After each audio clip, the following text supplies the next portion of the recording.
ఓ దేవా మాట్లాడుమా, ధరణిలో మాకు దార్శన మొసగి, ధరణిలో మాకు దార్శన మొసగి, ధన్యులు చేయము దేవదేవుడా, దేవ కనబాడుమా. ఓ దేవ మాట్లాడుమా, అబ్రహాముతో దేవా ముఖాముఖిగా దేవా, అబ్రహాముతో దేవా ముఖాముఖిగా దేవా, కనబడి మాట్లాడినవో దేవా, కనబడి మాట్లాడినవో దేవా, దేవ కనబడుమా. ఓ దేవ మాట్లాడుమా. దేవునికి స్తోత్రం, హల్లెలూయా. దేవనామముని మీకు శుభం కలుగును గాక, దైవజనుని దీవెన కలుగును గాక. ఆమేన్. మళ్ళా చదువుకుందాం. తరువాత ఇశ్రాయేలు సర్వసమేతం యెహోవా మాట చొప్పున తమ ప్రయాణములో సీను అరణ్యము నుండి ప్రయాణమైపోయి రెఫీదీములో దిగిరి. ప్రజలు తమకు త్రాగు నీళ్లు లేనందున మోషేతో వాదించుచు, త్రాగుటకు మాకు నీళ్ళిమ్మని అడుగగా, మోషే, మీరు నాతో వాదించనేలా, యెహోవాను శోధించనేలా అని వారితో చెప్పాను. మంచిది, దేవునికి స్తోత్రం. గమనించవలసిన విషయం ఏంటని ఆలోచన చేసినట్లయితే, వారు చేసినటువంటి ప్రయాణములో, అనగా దేవుని మాట చొప్పున వారు చేస్తున్నటువంటి ప్రయాణములో, వారు రెఫీదీములోకి వచ్చేటప్పటికి వారికి త్రాగటానికి నీళ్లు అనేటువంటివి లేనందున అనే మాట అక్కడ వ్రాయబడి ఉన్నది. వారు అక్కడికి వచ్చేటప్పటికి దప్పి చేత బాధపడుచున్నటువంటి పరిస్థితి కనబడుచు ఉన్నది. దప్పిగా చూడండి, ఆహారం లేకపోతే కొన్ని రోజులు ఉండవచ్చు, కానీ నీళ్ళు లేకపోతే కష్టమైనటువంటి పరిస్థితి. మనిషికి నీరు ఎంతైనా అవసరమై ఉన్నది. ఆ నీరు దాహార్తిని తీర్చటం మాత్రమే కాక మనిషి సొమ్మసిల్లిపోకుండా తెప్పరేళప చేసేటువంటి పరిస్థితి అనేటువంటిది కలిగి ఉంటుందని బైబిల్ గ్రంథమును బట్టి, దేవుని యొక్క వాక్యమును బట్టి, లోక సంబంధమైనటువంటి విధానమును బట్టి నేను తెలియపరుస్తున్నాను. ఎందుకు ఈ మాట తెప్పర్ల చేయుట అనేటువంటి మాటను మనం చూసినట్లయితే, ఫిలిస్తీన్లతో యుద్ధము చేసిన తర్వాత సొమ్మసిల్లిపోయినటువంటి పరిస్థితి సంసోనికి కలిగినప్పుడు, సంసోను చేసినటువంటి ఆ యొక్క ప్రార్థన దేవుడు ఆలకించి లేహీలో ఉన్నటువంటి గోతిని చీల్చి దేవుడు నీళ్లు అతడు తాగలేని పరిస్థితిలో పైకొచ్చి తన నోట్లో పడినప్పుడు త్రాగి తెప్పరిల్లెను అనేటువంటి మాట అక్కడ వ్రాయబడి ఉన్నది. అవును, మనిషి నీళ్ళు లేకపోతే సొమ్మసిల్లిపోతాడు కనుక నీరు అనేటువంటిది అవసరమై ఉన్నది. కనుక ఈ నీరు కొరకు మనము ప్రయాసపడవలసిన అవసరత ఎంతైనా ఉంది. కనుక లోకములో ఉన్నటువంటి నీళ్ళు కోసం మనం ఎంతైనా ప్రయాసపడుతూ ఉంటాం.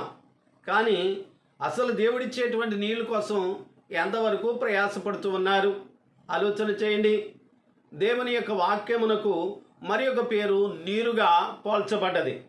యేసు ప్రభువారు ఆయన వాక్యమును ప్రకటించేటప్పుడు నీటి మీద దోణిలో ఉండి ఆయన ప్రకటించినటువంటి వృత్తాంతాన్ని మనం చూడవచ్చు. అలాగే అనేక పర్యాయాలు ఆయన మరి లోకంలో ఉన్న ప్రజలందరి యొక్క దాహార్తిని తీర్చడానికి ఆయన యొక్క వాక్యాన్ని వెల్లడిపరిచినటువంటి వారిగా మనము గమనించవచ్చు. కారణం ఏంటని ఆలోచన చేసినట్లయితే, యేసుక్రీస్తు ప్రభుల వారు ఈ లోకంలో మానవుడు పాపం అనేటువంటి కోరలలో చిక్కుపోయి అతడి జీవితంలో అంధత్వంలోకి వెళ్ళిపోయి అతడు ఏం చేస్తున్నాడో తెలియని పరిస్థితిలో, అనగా సొమ్మసిల్లిపోయినటువంటి వారికి మతి స్థిమితం లేని పరిస్థితి ఎలాగ ఏర్పడుతూ ఉన్నదో, అలాగే ఈ లోకంలో ఉన్నటువంటి మానవుడు కూడా మతి స్థిమితం లేనటువంటి వారిగా ఉండి తన ఇష్టానుసారమైనటువంటి జీవితాన్ని జీవిస్తూ అందులోంచి బయటికి రాలేక ఆ రీతిగానే జీవిస్తున్నారు. అందుకనే యుగదేవత మనోనేత్రములకు గ్రుడ్డితనము కలుగజేస్తున్నదని దేవుని యొక్క వాక్యము సెలవిస్తూ ఉన్నది. కనుక గమనించండి, గుడ్డివాడిగా ఉండి అంధుడిగా ఉండి తెప్పరిల్లా లేని పరిస్థితిలో ఉండి ప్రియమైన బిళ్ళారు సొమ్మసిల్లిపోయిన వాడు మరి మతి స్థిమితం లేక ఏ రీతిగా జీవిస్తూ ఉన్నాడు, ఆ రీతి జీవన విధానము అనేటువంటిది ఈ లోకంలో ఆ యొక్క ప్రియమైన బిడ్డలారా మరి క్రైస్తవులైనటువంటి వారు లోకములో ఉన్నటువంటి వారు జీవిస్తున్నటువంటి విధానాన్ని మనము చూడవచ్చు. కనుకనే దేవుని యొక్క వాక్యంలో ప్రభు సెలవిస్తున్నటువంటి ప్రాముఖ్యమైనటువంటి మాట ఏంటని ఆలోచన చేసినట్లయితే, వారు నీళ్లు లేక మరి సొమ్మసిల్లిపోయే పరిస్థితిలో మోషేతో వాదించటం అనేటువంటిది కనబడుతూ ఉన్నది. ఈ లోకంలో మానవుడు పుట్టినది మొదలుకొని చనిపోయే వరకు అనేక రకాలుగా కష్టాలు, ఇబ్బందులు, ఇరుకులు, సమస్యలు ఎదుర్కొంటూ ఉంటాడు. అందుకని దేవుని యొక్క వాక్యములు ఎపిసీలకు రాసిన పత్రికలో ఆయన అంటారు, మీరు పోరాడాలి అని చెప్తూ ఉంటారు. కారణం ఏంటంటే మానవుడు పోరాడాలి. దేంతో పోరాడాలి అని అంటే ప్రియమైన బిడ్డలారా, చిన్న బిడ్డ మరి చదువుకునేటప్పుడు ఆ విద్య కోసం ఎంతో కృషి చేసి పోరాటం అనేటువంటి చనిపోయేటువంటి వాడిగా, మంచి ర్యాంక్ రావాలని కష్టపడేటువంటి వాడిగా ఉంటారు. అంత మాత్రమే కాదు, ఆ తరువాత ఉద్యోగ వేటలో కూడా అతడు పోరాడుతూనే ఉంటాడు. ఆ తరువాత వివాహమైన తర్వాత కుటుంబం కొరకు పోరాడుతూనే ఉంటాడు, సమస్యల కొరకు పోరాడుతూనే ఉంటాడు. అన్ని విషయాలలో అతడు పోరాటం జరపవలసిన అవసరం ఉంది. కానీ ఇదంతా చేసే పోరాటం దేని కొరకు అని ఆలోచన చేసినట్లయితే కేవలము ఈ లోకములో జీవించే విధానము కొరకే. కానీ మరి ఈ జీవనం కాక మరి ఒక జీవనం అనేటువంటిది, జీవించే కాలం అనేటువంటిది మరి ఒకటి ఉంది.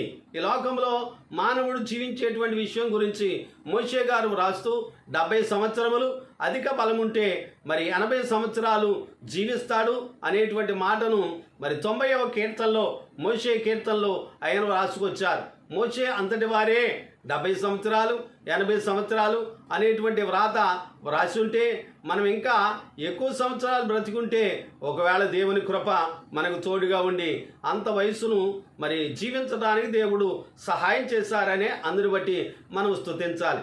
మరి ఇన్ని సంవత్సరాలు జీవించినా, ఇన్ని సంవత్సరాలు మనం కష్టపడినా, ఇన్ని సంవత్సరాలు మనం ప్రయాసపడినా దేని కొరకు ప్రయాసపడుతున్నారంటే సామెతల మరి గ్రంథమును, అలాగే ప్రసంగి గ్రంథమును, అలాగే పరమగీత గ్రంథమును వ్రాసినటువంటి గ్రంథకర్త అయినటువంటి సొలొమోను గారు అంటూ ఉంటారు. ఆయన మరి ప్రసంగి గ్రంథములో సూర్యుని కింద మనుషులు పడుతున్న ప్రయాస సమస్తము వ్యర్థమే అని అంటారు. కనుక మానవుడు దేని కొరకు ప్రయాసపడుతున్నాడంటే ఒకడు గాలి కొరకు ప్రయాసపడినట్లుగా ప్రయాసపడుతున్నారని దేవుని యొక్క వాక్యము సెలవిస్తుంది. ఈ లోకంలో మనిషి తపన, మనిషి ఆవేదన, మనిషి పోరాటం దేని కొరకు అని ఆలోచన చేసినట్లయితే మానవుడు జీవించడం కొరకు, అనేక కోట్లాది సంవత్సరాలు జీవించేటువంటి జీవనం కొరకు ఈ లోకంలో మనిషి ఎంతవరకు పోరాటం చేస్తున్నారు, ఎంతవరకు ప్రయాసపడేటువంటి వారిగా ఉంటున్నారు ఒకసారి ఎప్పుడైనా ఆలోచన చేశారా? దయచేసి గుర్తించండి ప్రియమైన బిడ్డలారా, నీ జీవితంలో ఎంతవరకు దేవుని యొక్క ఏర్పాటు ప్రకారంగా జీవించడానికి ఇష్టపడుతున్నావు ఆలోచన చేయి.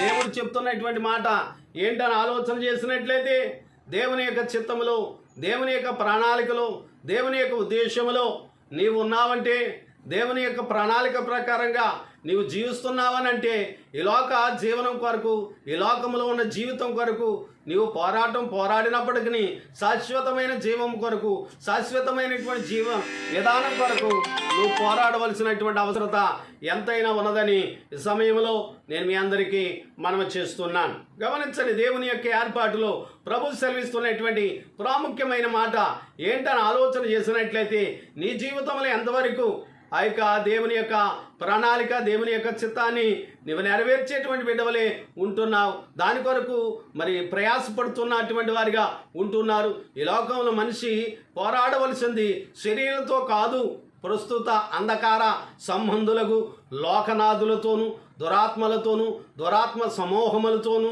పోరాడవలసినటువంటి అవసరత ఉందని ఎబిసి గ్రంథకర్త ప్రియమైన బిడ్డలారా అపోస్తలుడైన పౌలు ఆయన వ్రాస్తూ ఉన్నారు 6వ అధ్యాయం 13వ వచనములో. కనుక దేవుని యొక్క ఏర్పాటును బట్టి మనము పోరాడవలసినటువంటి విధానము ఆయన తెలియపరిచినటువంటి వారిగా ఉన్నారు పౌలు గారు. అయితే మన జీవితంలో ఎంతవరకు దేవుని యొక్క చిత్తమును, దేవుని యొక్క ప్రణాళికను మనము ఎరిగిన వారిగా ఆ యొక్క యుగ యుగములు జీవించేటువంటి ఆ జీవన విధానం కొరకు ఎంతవరకు ప్రయాసపడుతున్నాం, పోరాటం చేస్తున్నాం ఆలోచన చేయండి. ఇక్కడ కేవలం నీళ్ళు కోసం వారు శోధించినటువంటి వృత్తాంతాన్ని మనం చదువుకున్నాం. అవును, ఈ లోకంలో ఏది ఇస్తే దేవుని కనపరిచేవారిగా, ఇవ్వకపోతే దేవుని మరి ఆ యొక్క బాధపరిచేటువంటి వారిగా ఉంటున్నావా గమనించు. ఇచ్చినప్పుడు సంతోషించుతున్నా బాగానే ఉంది.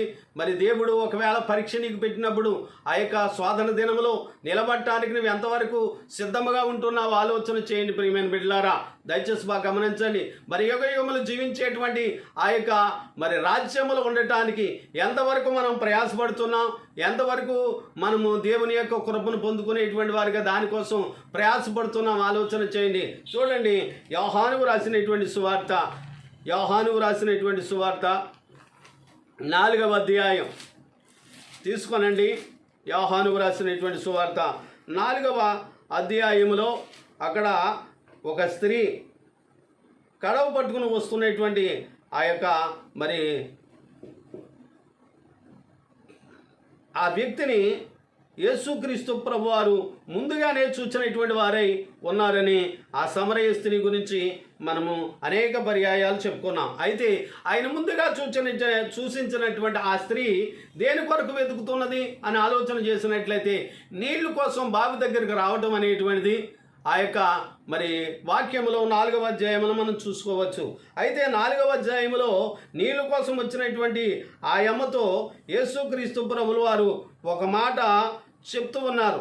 ఏంటా మాట అని ఆలోచన చేసినట్లయితే అందుకు యేసు 13వ వచనములు చూస్తే, అందుకు యేసు, ఈ నీళ్లు త్రాగు ప్రతివాడు మరలా దప్పిగొనును. లోకంలో ఉన్న నీళ్లు త్రాగి ప్రతి ఒక్కరికి దప్పిక అనేటువంటిది వస్తుంది, మరలా దాహం వేస్తుంది. కానీ యేసుప్రభు వారు అంటున్నారు, నేనిచ్చు నీళ్లు త్రాగు వాడెప్పుడును దప్పిగొనడు, నేను వానికిచ్చు నీళ్లు నిత్య జీవమునకై వానిలో ఊరెడి నీటి బొగ్గగా ఉండునని ఆమెతో చెప్పాను. దయచేసి బాగా గమనించండి. నీటి బొగ్గగా లోపల ఉంటూ ఉన్నది అని యేసుక్రీస్తు ప్రభుల వారు తెలియపరుస్తూ ఉన్నారు. ఎవరిచ్చే నీళ్లు అని ఆలోచన చేసినట్లయితే దేవుడు ఇచ్చేటువంటి నీళ్లు. కానీ మానవుడు తెచ్చుకున్న నీళ్ళు, ఈ లోకంలో ఉన్న నీళ్లు మరలా దాహం అనేటువంటిది వేస్తుంది అని అంటున్నారు. అది శరీరానికి సంబంధించినటువంటి మాట. మరి యేసుప్రభు వారు చెప్పినది ఆత్మకు సంబంధించినటువంటి మాట. మరి ఆత్మ సంబంధమైనటువంటి దాహమును తీర్చడానికి, శరీర కార్యాలన్నింటినీ చంపడానికి ప్రియమైన బిడ్డ దయచేసి బాగా గమనించండి. ఆమె ఎప్పుడైతే ఆ నీళ్ళ గురించి యేసుప్రభు వారు చెప్పారో ఆమె అంటుంది, ఆ నీళ్ళు నాకు ఇవ్వండి అని అంటే ఆమెతో యేసుప్రభు వారు ఒక మాట చెప్తూ ఉన్నారు. ఏమిటా మాట అని అంటే బైబిల్ గ్రంథంలో రాయబడిన మాట మనము చూసినట్లయితే, ఇదిగో నీ భర్తను తీసుకురా అని అంటారు యేసుప్రభు వారు. భర్తను తీసుకురా అంటే ఆమంటది, నాకు భర్త లేడంటారు. వెంటనే యేసుప్రభు వారు ఒక మాట చెప్తూ ఉంటారు, ఇంతకు ముందు 5 ఉన్నారు, ఇప్పుడు ఉన్నవాడు నీ భర్త కాదు అని యేసుప్రభు వారు చెప్తారు. అంటే సర్వం ఎరిగినటువంటి సృష్టికర్త మానవ జీవితంలో మనం ఏం చేస్తున్నాము, ఎలాగుంటున్నాము, ఎలా నడుస్తున్నాము, ఎలా జీవిస్తున్నాము, ఎలా ప్రవర్తిస్తున్నాము, ఏ మాట మాట్లాడుతున్నాము, ఎక్కడ ఉంటున్నాము, ఎక్కడ లేకుండా ఉంటున్నాము అన్నీ కూడా చూచుచున్నదండి. అందుకని ప్రియమైన బిడ్డలారా, సారాయి దాసి అయిన హాగర్ అంటది, ఆయన చూచుచున్న దేవుడు అని పేరు పెడతారు. బాగా గమనించండి. కనుక ఆయన సమస్తం చూచే దేవుడు. కనుక ఆ చూస్తున్న దేవుడు ఆమె జీవితం అంతా చూచారు. కనుక ఇప్పుడు నువ్వు మార్పు చెందుతావా, మారు మనసు పొందుతావా, నీ జీవితంలో మంచి జీవితాన్ని కలిగి ఉండటానికి ప్రయత్నం చేస్తావని గొప్ప తరుణాన్ని దేవుడు అనుగ్రహించాడు. నేటి కాలంలో ప్రియమైన బిడ్డ, ఈ వాక్యం వింటున్నటువంటి నీవు, దేవుడు ఇంకా మనల్ని సజీవులుగా ఉంచారంటే, దేవుడు ఇంకా మనల్ని ఆరోగ్యవంతులుగా ఉంచారంటే, దేవుడు ఇంకా నువ్వు మనల్ని మరి ఆరోగ్యవంతులుగా ఉంచడానికి దేవుడు కృపను అనుగ్రహించి ఉన్నారంటే కారణం ఏంటో తెలుసా ప్రియమైన బిడ్డ? నీ జీవితంలో ఇంకా దేవుని సందులో మార్పు చెందుతావని, మారు మనసు పొందుతావని, ఇంకా దేవునికి నమ్మకస్తులుగా జీవిస్తావని, దేవుని ఎడల మరి నీ పని ఏదైతే ఉన్నదో ఆ పని దేవుని చిత్తమును బట్టి నీవు నెరవేరుస్తావని, నేను నెరవేరుస్తామని, అందరూ నెరవేరుస్తామని దేవుడు ఇంకా మనల్ని సజీవులుగా ఆరోగ్యవంతులుగా ఉంచారు. అవును, అందరూ భక్తులైనటువంటి వారు కొనిపోబడుతున్నారని దేవుని యొక్క వాక్యంలో వ్రాయబడిన రీతిగా భక్తులైనటువంటి వారు వెళ్ళిపోతూ ఉన్నారు, నీతిమంతులైనటువంటి వారు వెళ్ళిపోతూ ఉన్నారు. అంటే ఉన్నవారు నీతిమంతులు కాదా అని అనుకోవచ్చు. కాదు, నేను అలాగంటలేదు. ఉన్నవారు నీతిమంతులు కాదు అని నేను అంటలేదు, కానీ కొంతమంది వారి యొక్క పనులను ముగించుకొని ఈ లోకాన్ని విడిచిపెట్టి ప్రియమైన బిడ్డలు వెళ్ళిపోతున్నారు. ఎందరో దైవజనులు, ఎందరో పాస్టర్స్ అయినటువంటి వారు, ఎందరో భక్తులైనటువంటి వారు, ఎందరో నీతిమంతులు అయినటువంటి వారు, సర్వ లోకమున కొరకు ప్రార్థన చేసేటువంటి దైవజనులు ఎందరో ఈ లోకాన్ని విడిచిపెట్టి వెళ్ళిపోతూ ఉన్నారు. ప్రియమైన బిడ్డ గమనించు. అయితే ఉన్నవారు ఇంకా లోకము కొరకు ప్రయాసపడటం మానేసి దేవుని కొరకు ప్రయాసపడటానికి, అనేక ఆత్మల రక్షణార్థమై ప్రార్థన చేయడానికి, నీవు నీ కుటుంబాన్ని రక్షించుకోవడానికి, నీ కుటుంబంలో ఉన్నవారు అందరూ రక్షించబడటానికి, నీ కుటుంబంలో ఉన్నవారు అందరూ దేవుని సందులు గడపడానికి, నీ కుటుంబంలో ఉన్నవారు అందరూ కూడా దేవుని సందులు నడపటమే మాత్రమే కాకుండా నీ రక్షములందరినీ కూడా నువ్వు మార్చుకోవడానికి దేవుడు త్వరణాన్ని అనుగ్రహించి దేవుడు ఆరోగ్యవంతుడిగా ఉంచడానికి కారణమేంటి? ప్రియమైన తల్లి, ప్రియమైన చెల్లి, ప్రియమైన సహోదరుడా, ప్రియ సహోదరి, ఎందుకు దేవుడు ఇంకా ఆరోగ్యవంతులుగా ఉంచారంటే మీరు ఇంకా మార్పు చెందాలని, మీరు ఇంకా మారు మనసు పొందాలని, మీరు ఇంకా దేవుని కృపలో సాగాలని, మీరు మాత్రమే కాదు మీ కుటుంబం అంతా రక్షించబడాలని, మీ కుటుంబంతో పాటు ఇంకా అనేక కుటుంబాలను రక్షించాలని, అనేకులను ఈ యొక్క సత్ప్రవర్తన జీవితాన్ని చూచి వారందరూ కూడా మార్పు చెందాలని చెప్పి దేవుడు ఇంకనూ తరుణాన్ని అనుగ్రహించేటువంటి వారిగా ఉన్నారని ఈ సమయంలో నేను మీ అందరికీ మనవి చేస్తున్నా. మనం ఇంకా సజీవులుగా ఉన్నామంటే, ఆరోగ్యవంతులుగా ఉన్నామంటే మనలో ఊరిడి నీటి బొగ్గ, ఆ బొగ్గను మనం కలిగిన వారిగా, అనేకులకు ఆ నీటి బొగ్గను పంచేటువంటి వారిగా, అనగా ఆ వాక్యాన్ని పంచేటువంటి వారిగా, ఆ ప్రభు సన్నిధిలోనికి నడిపించేటువంటి వారిగా ఉండాలని దేవుడు ఇంకా మనల్ని ఆరోగ్యవంతులుగా ఉంచారు. అంతేకాని ప్రియమైన బిడ్డలారా, మనం ఇంకా పాప జీవితాలు జీవిస్తామని, ఇంకా శాప జీవితాలు జీవిస్తామని, ఇంకా భయంకరమైనటువంటి పరిస్థితులు మనం ఉంటామని దేవుడు కోరుకోవటం లేదు. కానీ ప్రియమైన బిడ్డ, ఆయనకు సాక్షులుగా నువ్వు జీవిస్తూ అనేకులను జీవింపజేస్తావని దేవుడు ఇంకనూ ఆరోగ్యంనిచ్చి నడిపిస్తున్నటువంటి వారిగా ఉన్నారని ఈ సమయంలో నేను మీ అందరికీ మనవి చేస్తున్నాను. గమనించండి. కనుక ఆమె ఒకటే మాట చెప్పింది, నాకు భర్తే లేడు నాయనా అని మీరు చెప్పారు, మంచిది, నేను పాపం చేస్తున్నాను, ఎవరిని భర్తగా స్వీకరించలేదు అని ఆమె తప్పిదాన్ని ఒప్పుకుంది. వెంటనే ప్రియమైన బిడ్డలారా, ఆమె ఆ జీవ జలపు ఓటను పొందినటువంటి వారిగా ఉన్నారని ఈ సమయంలో మనం చూస్తున్నాం. ప్రియమైన తల్లి, ప్రియమైన చెల్లి, ప్రియమైన సహోదరుడా, ప్రియ సహోదరి, నీ జీవితంలో జీవజల ఓటైన ఆయన వాక్యాన్ని సమృద్ధిగా పొందుకుని ఉన్నావా? నీకు ఆత్మ సంబంధమైనటువంటి దాహం తీర్చబడుతూ ఉన్నదా? ఆలోచన చేయండి. నీవు పాపం చేయకుండా జీవిస్తున్నావంటే వాక్యపు నీటితో నింపబడినటువంటి వారిగా ఉన్నారు. నువ్వు తెప్పరిలేటువంటి వారిగా లేకుండా మంచిగా ప్రవర్తిస్తున్నావంటే దేవుని వాక్యాన్ని కలిగి ఉన్నావు, వాక్య ప్రకారం నీవు జీవిస్తున్నావని దేవుని యొక్క వాక్యమును బట్టి దైవజనుడిగా నేను మీ అందరికీ తెలియపరుస్తున్నానని మనం చేస్తున్నాను. గమనించండి, నీ జీవితంలో ఎంతవరకు దేవునికి నమ్మకస్తుడిగా ఉంటున్నావు, నమ్మకస్తురాలిగా ఉంటున్నావని ఈ సమయంలో మనం చేస్తున్నా. గమనించండి, ఇశ్రాయేలు ప్రజలు ప్రయాణంలో జరిగినటువంటి ఆ పరిస్థితి ఏంటి అని ఆలోచన చేసినట్లయితే దాహము కొన్నారు అనేటువంటి మాటను మనం చదువుకున్నాం. దాహం వచ్చినప్పుడు వారు చేయవలసిన పని ఏంటంటే, ఏ దేవుడైతే మిమ్మలను నడిపించడానికి ప్రయత్నం చేశారో ఆ దేవుడికి ప్రార్థన చేయవలసిన అవసరత ఉందని సమయంలో నేను మీ అందరికీ మనవి చేస్తున్నా. గమనించండి ప్రియమైన బిడ్డలారా, దేవుడు నడిపిస్తున్నప్పుడు దేవుడు ప్రయాణంలో తోడుగా ఉంటారని ఈ సమయంలో నేను మీ అందరికీ మనవి చేస్తున్నాను. దేవుడు తోడుగా ఎలాగుంటారు? కొన్ని కష్టాల్లో తోడుగా ఉంటారు, బాధల్లో తోడుగా ఉంటారు, ఇరుకులు, ఇబ్బందులు, స్వాధల్లో కూడా తోడుగా ఉంటారని ఈ సమయంలో నేను మీ అందరికీ మనవి చేస్తున్నాను. దయచేసి బాగా గమనించండి. దైవజనులైనటువంటి అపోస్తలులు పెద్దయ్య గారిని దేవుడు పిలిచిన తర్వాత సేవలో ఆయన సాగుతూ ఉన్నటువంటి ఆ పరిస్థితుల్లో మరి అయ్యగారు మరి ఆ ప్రాంతం అనగా ఖమ్మం జిల్లా, మరి ఆ యొక్క ప్రాంతము వెళ్ళవలసిన పరిస్థితి ఏర్పడినప్పుడు భయంకరమైనటువంటి వరదలు వచ్చినాయి. ఆ వరదల సమయంలో మరి దైవజనులు చెర్ల, వెంకటాపురం అక్కడ స్వస్థాలు నడిపేటువంటి వారిగా ఉన్నారు. అక్కడికి బయలుదేరి వెళ్ళాలి. భయంకరమైనటువంటి వరదలు వచ్చినాయి. వరదల్లో మరి ఇక బస్సు అక్కడ ఆపివేసి మరి వెనుదిరిగి వెళ్ళిపోతున్నప్పుడు మరి వచ్చేయండి ఇక్కడ ఎందుకు అని చెప్పేసి అన్నప్పుడు, అలా కాదు, రేపు నేను కోటానికి వెళ్ళాలి, ఏమైనా సరే నేను అక్కడ బయలుదేరి వెళ్ళాలని చెప్పేసి ఆగిపోయి రోడ్డు మీద మరి కొంతమంది అయితే దగ్గర ప్రదేశంలో ఉన్నటువంటి వారు వెళ్ళిపోయారు. కొండ ఎదురుగా ఉంది, అక్కడ దిగిపోయి ఆ యొక్క ప్రార్థన చేసుకుంటూ ఆ సూట్ కేసు అక్కడ పెట్టుకొని అక్కడ పరిచయం చేస్తున్నటువంటి వారికి కొంత బియ్యము అవి పట్టుకుని వెళ్ళేవారు కనుక అక్కడ స్వాత్ చేసేవారికి ఆ యొక్క మరి సామాగ్రి ఒక మూట ఉంది, ఒక సూట్ కేసు ఉంది. అయితే అలా ప్రార్థన చేసుకుంటుంటే ఇద్దరు వ్యక్తులు అక్కడికి బయలుదేరి వచ్చారట. అయ్యా ఎక్కడికి వెళ్తారంటే పలానా చోటకి అని చెప్పేసానంటే మరి వరదలాగా ఉంది, అందుకే ఇక్కడ ఆగిపోయిన బస్సు వెనక్కి తిరిగి వెళ్ళిపోయింది అని చెప్పేసి అన్నప్పుడు, అయ్యే ఈ కొండకాడి నుంచి దారి ఉంది, మేము చూపిస్తాం రండి అని చెప్పేసి బయలుదేరి ఒక మూటేమో ఒక ఆయన, ఒక మూటేమో ఒక సూట్ కేసు ఏమో ఇంకొకరు పట్టుకొని బయలుదేరి వారు నడుస్తూ ఉన్నారు. వెనకాల పెద్దయ్య గారు, ప్రియమైన బిడ్డలారా, అపోస్తలుల పెద్దయ్య గారు నడిచి వెళుతూ ఉన్నారు.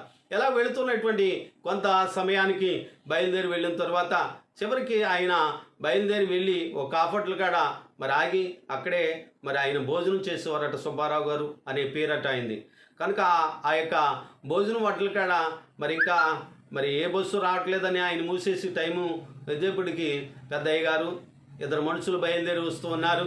అయితే ప్రియమైన బిడ్డలారా, ఆ యొక్క బయలుదేరి వెళ్తున్నటువంటి ఆ సమయంలో పెద్దయ్య గారిని చూచి ఆయన వెంటనే ఆ కొట్టు కట్టడం ఆపేసి ఆ చేతులు కట్టుకుని ఆయన దగ్గరికి వెళ్ళి 3 భోజనాలు పెట్టమన్నారట.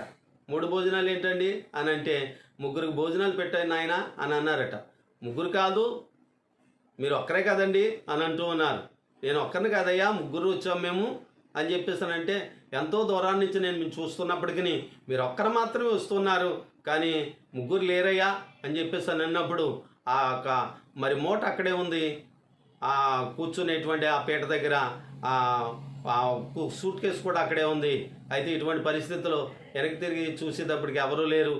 మరి దేవుని స్తుతించి మహింపరచు ప్రభువా, మరి నీ సేవ చేయటానికి నన్ను మరి నడిపించడం మాత్రమే కాకుండా మరి నా సామాగ్రి మోయటానికి మరి ఎవరినో మీరు పంపించారు, మీ దూతలను ఎవరిని పంపించారు కనుక స్తోత్రనాయనని అక్కడే మరి మోకరించి ప్రభుని స్తుతించి ప్రార్థించి మరి భోజనం చేసి ఆ యొక్క మరి కూటము నడిపించినటువంటి మరి సేవ చేసి వచ్చినటువంటి వారై ఉన్నారని అపోస్తలుల పెద్దయ్య గారి గురించి ఈ సమయంలోనే మీకు మరి సాక్ష్యం ఇస్తున్నాను. దేవుడు పిలిచారు, దేవుని పని జరగాలి, ఆయన బయలుదేరి వెళ్ళిపోయారు కనుక ఆటంకం వచ్చింది. ఆటంకంలో కూడా దేవుడు తోడుగా ఉండి ఆటంకాన్ని యావత్తును కూడా తీసివేసి మరి ప్రయాణ విషయంలో కూడా దేవుడు సఫలత అనుగ్రహించి నడిపించినటువంటి వారు ఎవరు చెప్పండి? దేవాది దేవుడు. అవును, నిన్ను పిలిచి నిన్ను నడిపిస్తున్నటువంటి దేవుడు నీకు ఎల్లవేళలా తోడుగా ఉంటారు. ఒకవేళ దేవుని యొక్క కృపలో ఆటంకాలు వచ్చినప్పటికీ, అడ్డులు వచ్చినప్పటికీ, అవరోధాలు వచ్చినప్పటికీ దేవుని సందులో మనం ప్రార్థించే ఆ ప్రార్థనను దేవుడు ఆలకించి కార్యాలు జరిగేస్తారు. అపోస్తలులైన పెద్దయ్య గారి ప్రార్థన దేవుడు ఆలకించి ఆ యొక్క పరిస్థితిలో ప్రియమైన బిడ్డ మరి ఆ సామాగ్రి మోసుకుని వెళ్ళటానికి ఎవరు వచ్చారు, దారి ఎవరు చూపించారు అని అంటే మార్గం ఆయనే ఉన్నారు. ఆ మార్గములో ఆయనే తోడుగా ఉండి నడిపించగలిగే శక్తిమంతుడు. నీ జీవితంలో కొన్ని సమస్యలు ఎదురైనప్పటికీ, కొన్ని పరిస్థితులు ఎదురైనప్పటికీ కూడా దేవుని వైపు నువ్వు చూడగలిగితే, దేవుని యొక్క మరి ప్రణాళిక చిత్తమును నెరవేర్చడానికి నీవు సిద్ధముగా ఉండగలిగితే దేవుడు నీకు తోడుగా ఉండి నీ పట్ల దేవుడు గొప్ప కార్యాలు జరిగిస్తారని మనం చేస్తున్నాను. పిలిచిన దేవుడు ఎవరా? పిలిచిన దేవుడు పోషించరా?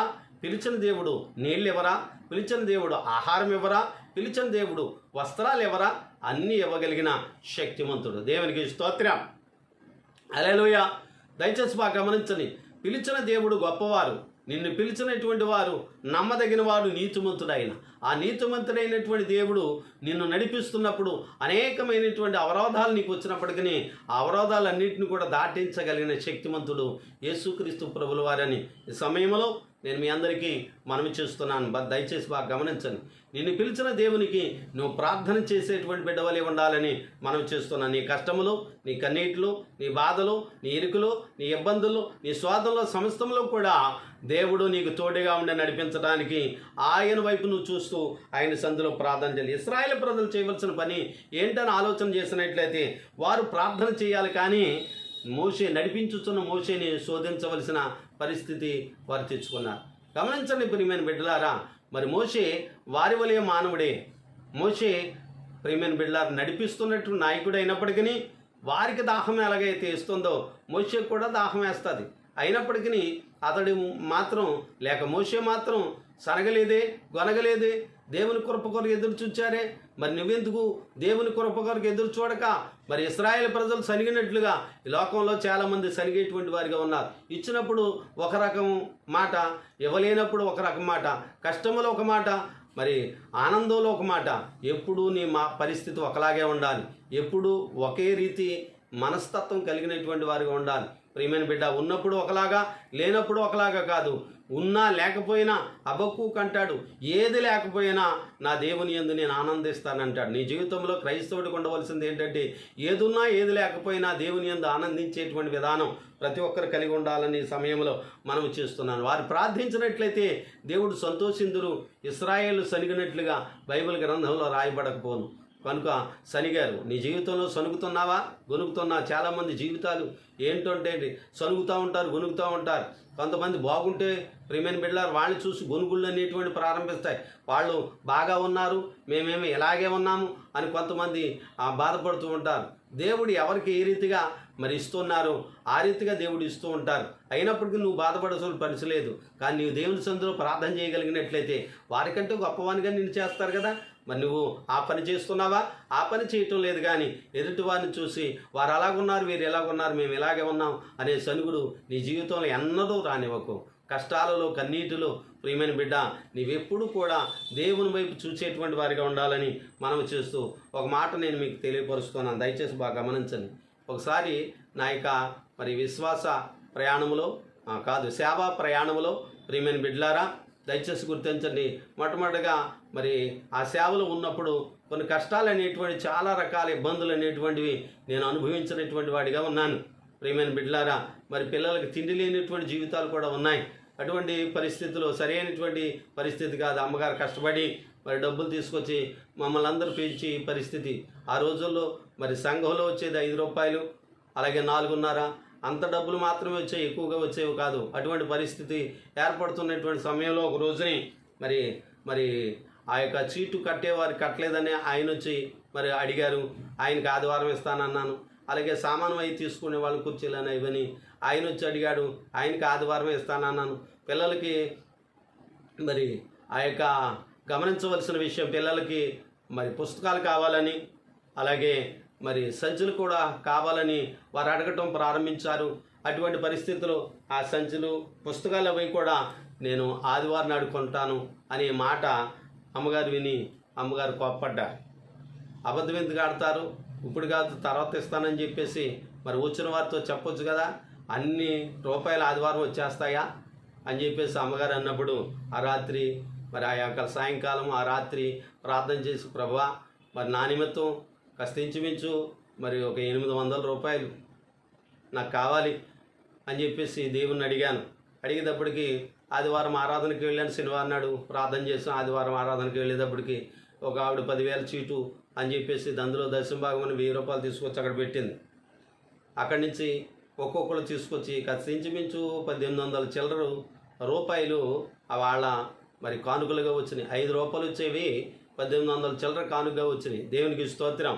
ఇటువంటి పరిస్థితిలో మరి దేవుణ్ణి శోధించానని నాకు చాలా బాధ కలిగి ఆనాటి నుంచి ఈనాటి వరకు నాకు కావాల్సింది ఏదైనా సరే, ఇది లేదు నాయనా అని నేను ఏనాడు అడగలేదు.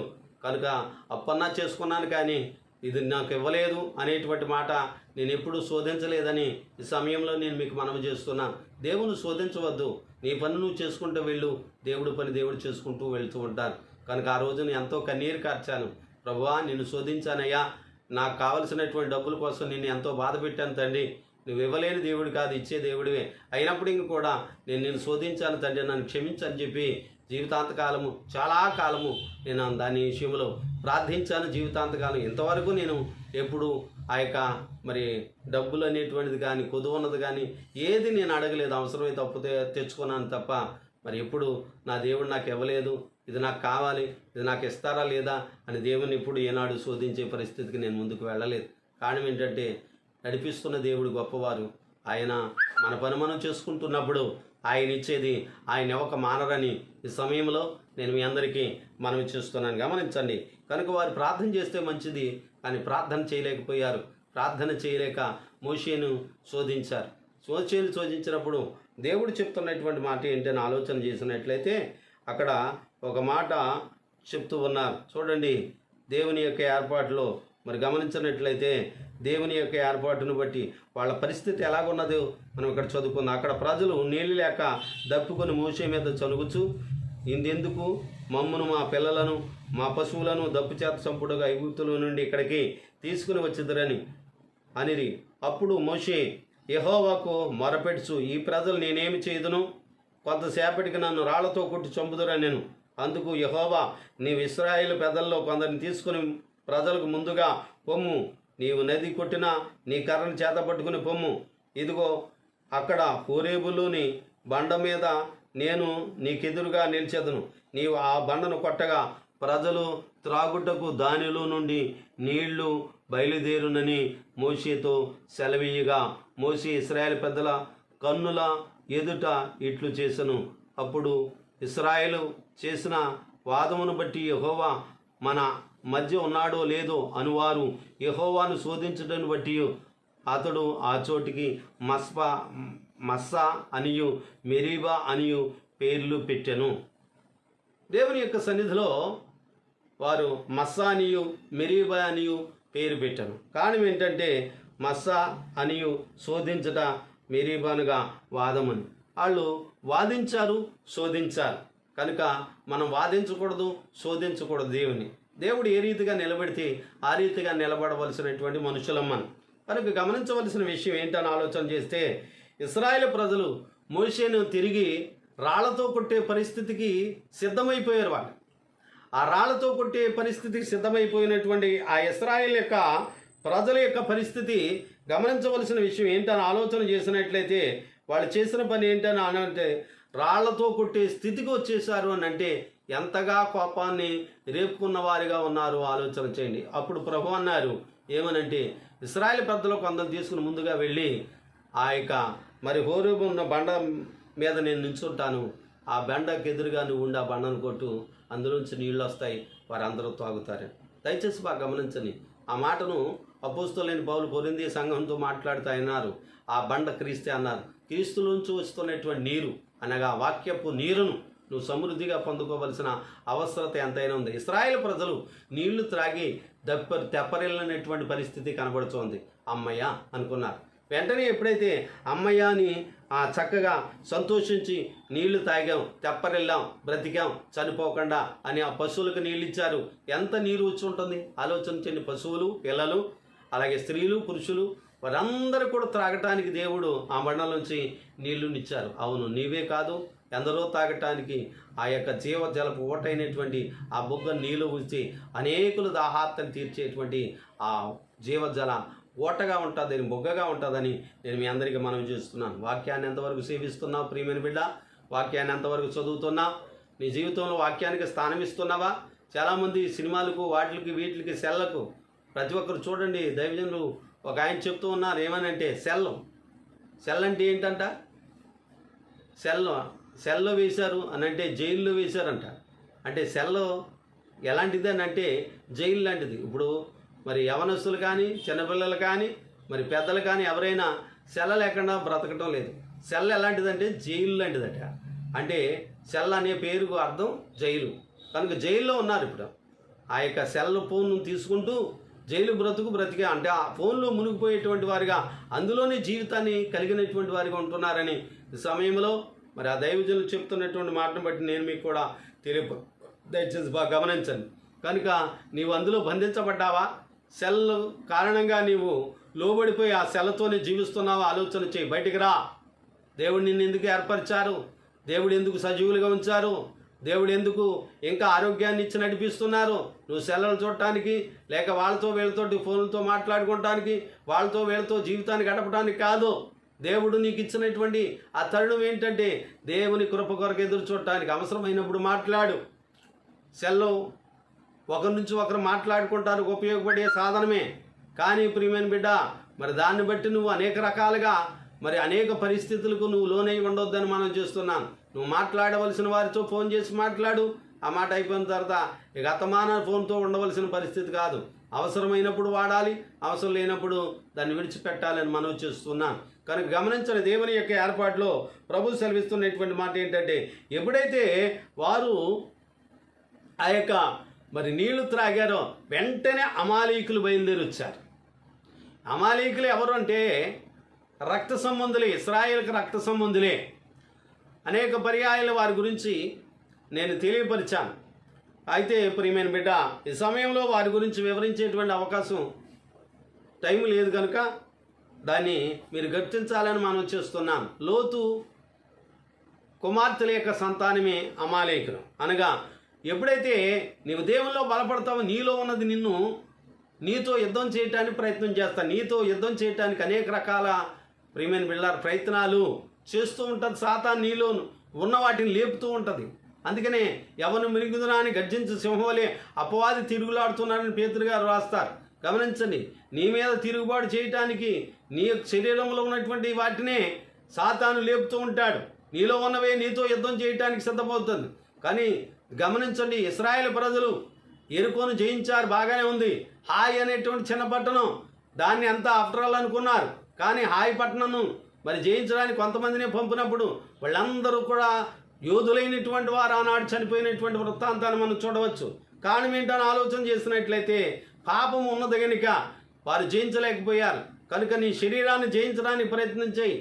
నీ శరీరంలో ఉన్న వాటిని జయించడానికి ప్రయత్నం చేయాలి. నీ లోకంలో ఉన్నదంతా ఈ శరీరాశ, నేత్రాశ, జీవడము ఈ తండ్రి వల్ల పుట్టినవి కావు, ఇవి లోక సంబంధమైనవే అని దేవుని యొక్క వాక్యములో యోహాను రాసిన మొదటి పత్రిక 2వ అధ్యాయం 15-16 వచనాల్లో ప్రభు సెలవిస్తున్నారు. గమనించు, నీ జీవితంలో అటువంటి వాటిని నువ్వు జయించేటువంటి వారిగా ఉండాలని దేవుని యొక్క వాక్యం సెలవిస్తుంది. అక్కడ జరుగుతున్నటువంటి సంభవం ఏంటని ఆలోచన చేసినట్లయితే అమాయకులు వారితో యుద్ధం చేయటానికి రెఫీదీములో ఇశ్రాయేల్ యుద్ధం చేయటానికి ప్రయత్నం చేసి యుద్ధం చేయటం ప్రారంభించారు.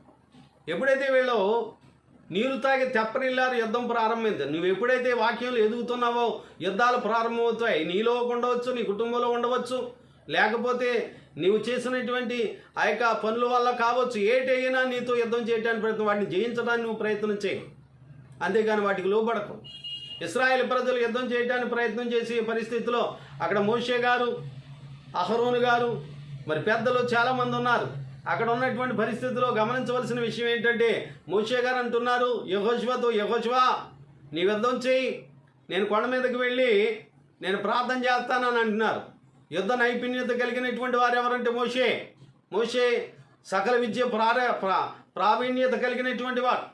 40 సంవత్సరాలు అన్ని విద్యలు నేర్చుకున్నటువంటి గొప్ప యుద్ధశూరుడు ఎవరంటే మోషే, యోధుడు. కానీ ఇప్పుడు కత్తి పట్టడం మానేశాడు. మరి ఏం పట్టడం ప్రారంభించాడంటే ఒక కర్రట్టుకొని దేవుని సందులో ప్రార్థన చేయడానికి కొండెక్కాడు. అవును ప్రియమైన బిడ్డలారా, అంటే పాత జీవితాన్ని స్వత్తి చెప్పాడు, కొత్త జీవితానికి పునాది వేసి నడుస్తున్నటువంటి గొప్ప దైవజనుడు ఆయన. కానీ మరి ఏ అలవాటు లేదు. ఎంతవరకు వాళ్ళు ఇటుకలు చేశారు అంతే. ప్రియమైన బిడ్డలారా, అడ్డీలు మోసారు, అడుసు తొక్కారు, ఈ పనులు మాత్రమే చేశారు. కానీ ఎప్పుడు యుద్ధాలు చేసినటువంటి వారు కాదు. అయినప్పటికీ ఆ సమయంలో మోసే చెప్పిన పని వారు చేయవలసిన అవసరం ఉంది. మోసే ఏ మాట అయితే చెప్పారో ఆ మాట ప్రకారం చేయటానికి సిద్ధపడ్డాడు యెహోషువ. కనుక యెహోషువ యుద్ధం చేసేవాడంటే యుద్ధ నైపుణ్యత కలిగినటువంటి వాడు యెహోషువ కాదు.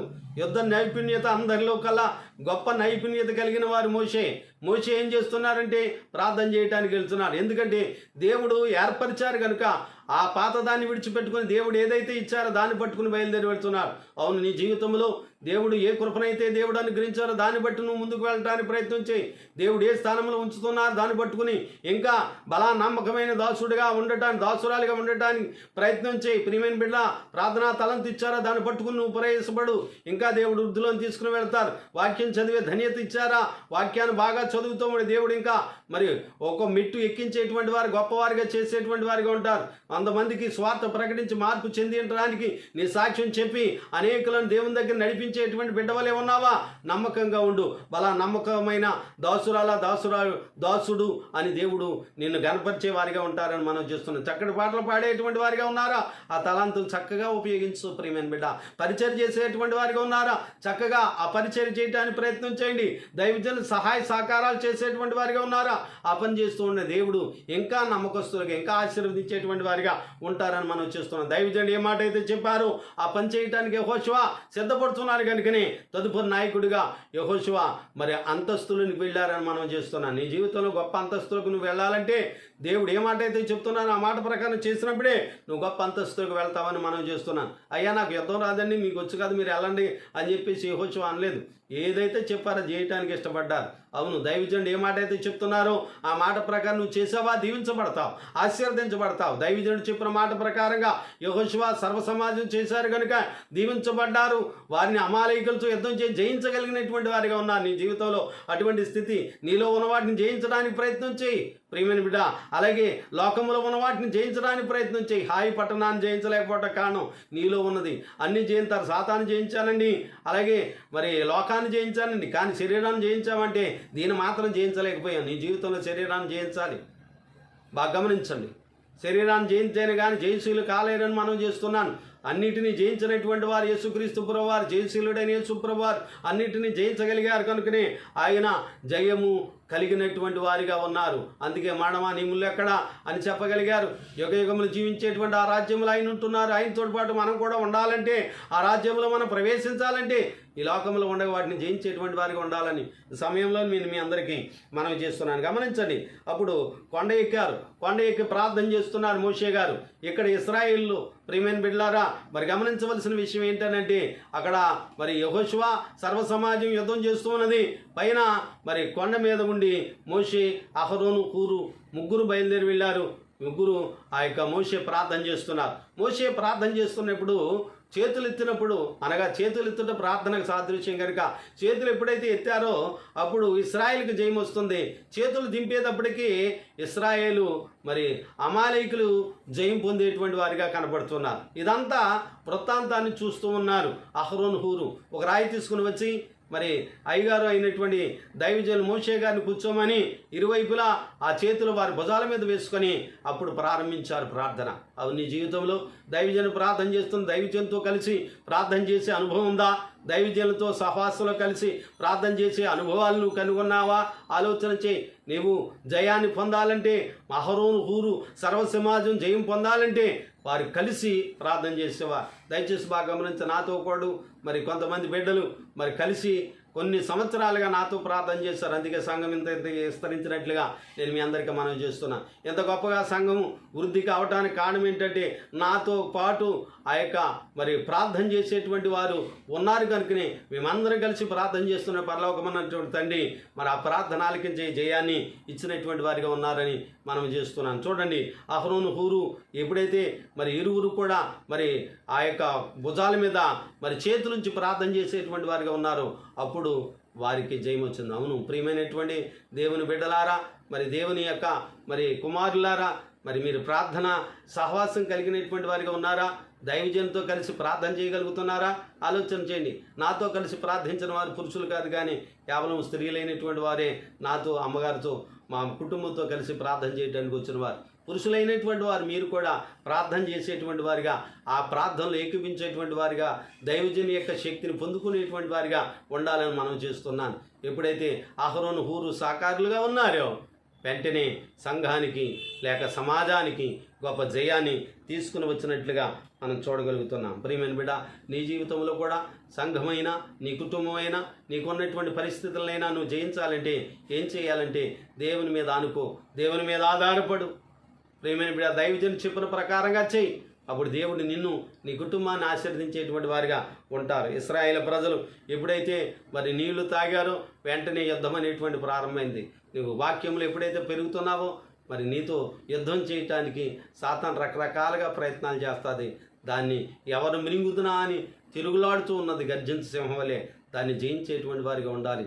దావీదు అంటాడు, నేను ఇదిగో పోరాడటానికి, ఈ గోలియాతుతో పోరాడటానికి, ఆ గోలియాతు ఏ పాటి వాడు, ఇదిగో సింహాన్ని నేను చంపాను, ఎలుగుబండిని చంపాను అని తన యొక్క అనుభవాన్ని చెప్తూ ఉన్నాడు. నీ జీవితంలో సాతాన్ని జయించేటువంటి వారిగా ఉండాలని, మోకాళ్ళు జీవితం జీవించేటువంటి వారిగా ఉండాలని, మోకాళ్ళు నలిపెక్తే హృదయం తెలిపోతుంది, హృదయం తొలిపెక్తే సాతాన్ నోరు పులిపెక్కుతుందని దైవజనులు దేవదాసయ్య గారు చెప్పిన రీతిగా నీ జీవితంలో అట్టి మోకాళ్ళ అనుభవం, దైవ సన్నిధి, ఆ సహవాసం కలిగి తెల్లవారుజామున లేచి మోకాళ్ళ మీద ఉండి దేవుని సందులో కనిపెట్టే అనుభవాన్ని కలిగినటువంటి వారికి ఉండాలని సమయంలో మనం చూస్తున్నాను. మోషే ఏ రీతిగా మరి ఆ యొక్క అహరోను, హూరు సాకారులుగా ఉన్నారు.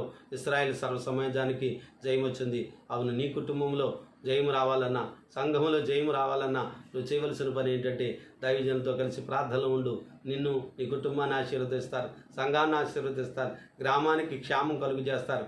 మరి అట్టి కృప మరి పొందాలంటే మరి కలిసి ప్రార్థన చేయటం అనేటువంటిది అవసరమని మనం చేస్తున్నాను. మోషే చేస్తున్నటువంటి ప్రార్థన సాకారులుగా ఉన్నారు కనుక, వారు కూడా పంచుకున్నారు కనుక జయాన్ని వచ్చింది. నీవు కూడా మరి పంచుకోగలుగుతున్నావా, సహకరించగలుగుతున్నావా? ఆలోచించి సహకరించి ప్రార్థన చేసినట్లయితే దేవుడు సహాయం చేసేవారుగా ఉంటారు. మరి ఆ జయాన్ని పొందుకునేటువంటి వారిగా ఉంటారు.